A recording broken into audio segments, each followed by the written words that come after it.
So have you heard about this? This influencer army being mobilized by the government to fight COVID vaccine disinformation and to encourage Gen Zers to get their shots. Check it out. Hi, Dr. Fauci. How are you doing? I'm good, Ellie. How you doing? Is it safe to go out and get a drink or maybe 2 drinks? I would say it's safe to go out to get 1 drink, 2 drinks. You're protected by the vaccine. Thank you very much, Dr. Fauci. I had a lot of doubts, so I think I'm really clear right now.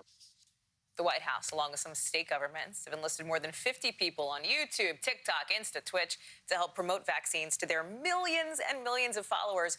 And by the way, this is not unprecedented. Back in 1956, Elvis Presley got the polio vaccine on the Ed Sullivan Show. A little bit of a throwback pick for you there. Here to talk about her new piece on A1 Above the Fold, the New York Times, tech reporter Taylor Lawrence for the paper. Taylor, it's great to have you on the show. Good morning. Thanks for being back. Thanks for having me. So great stuff in this piece, and you point out why this is important, right? Because fewer than half of all Americans who are between the ages of 18 and 39 are fully vaccinated, compared to a whole lot more than 2/3 over 50. You live and breathe what's going on online. Talk about the effect that these influencers are having on people. Absolutely. Well, so, you mentioned that Elvis famous polio example. Nowadays, kids are actually much more likely to trust the advice of their famous online star influencer, person than a traditional celebrity. So they have a very tight relationship with these online influencers. The influencers often sort of share daily things about their life, their health routines, what they're eating, drinking. So for these people to promote vaccines is a really big deal. And already we're seeing, according to data from one vendor, boosts in vaccination actually after some of these influencers post. You talked to a lot of them, including 30-year-old, Christina Najjar. I think she's 30. She's known as Tinks on TikTok. And what's interesting is she's been really staying, as you point out, very much on brand when doing some of this, as she's been enlisted to help the government. Take a little peek at what she said with Dr. Fauci. I heard you say 18 to 26. So do you think that I look 26? Because You have that ageless look to you. I'll tell my Botox doctor.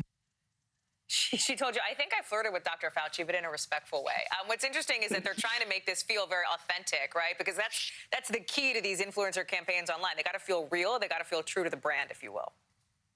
Exactly. It's all about authenticity. So I know a lot of people might watch these videos and think, oh, this is so cringy, or this is so why are they joking around? This is a serious topic. But I think that's exactly the point, is to speak in an authentic and relatable way to these young people. And Tinks always does that. She always keeps it on brand. I wonder, too, there's also a little bit of a political component to this, right? About some of these influencers wanting to push back on some of the disinformation that's been out there. And it's obviously spreading on places like, TikTok and Instagram and everything else. Yeah, I mean, this is where these sort of anti-vax lies have spread most rampantly. We saw, studies saying that people who get their news from Facebook are more likely to believe certain disinformation in some cases around the vaccine. Obviously, there's been anti-vax information that's been shared on TikTok, Instagram, and YouTube. So this is this is the battleground, and this is where people are turning to get their information. So it's really important to put good information out there. And this is a very much of a positive information sort of effort to counter some of that. Taylor Lawrence, always glad to have you on the show. Thank you very much for making time for us on this Monday morning. Appreciate it. And our next